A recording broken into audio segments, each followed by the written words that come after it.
இந்தியாவின் வல்லமையை உலகிற்கு கூறும் செயற்கைக்கோள்களை தாக்கி அழிக்கும் ஏவுகணை.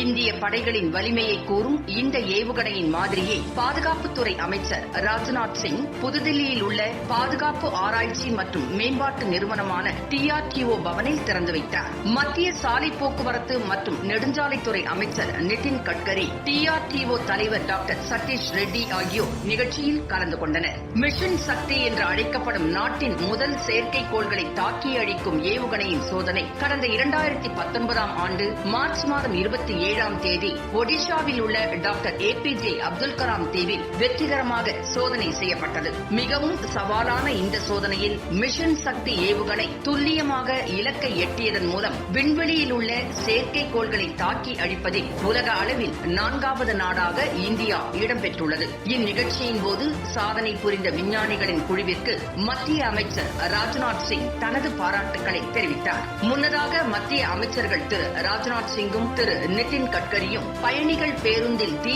ஏற்பட்டால் அதனை கண்டறிந்து குறைக்கும் பாதுகாப்பு துறையினர் மேற்கொண்ட ஒரு திட்டத்தின் செயல்முறையை பார்வையிட்டனர். DRDOவின் தீ விபத்து மற்றும் சுற்றுச்சூழல் பாதுகாப்பு மையம் வடிவமைத்துள்ள இந்த தொழில்நுட்பத்தின் மூலம் தீ விபத்து ஏற்பட்டால் 30 வினாடிகளில் அது கண்டறியப்பட்டு 60 நொடிகளில் குறைக்கப்படும். இந்த தொழில்நுட்பம் குறித்து அமைச்சர் திரு நிதின் கட்கரி தனது முழுமையான திருப்தியை வெளிப்படுத்தினார்.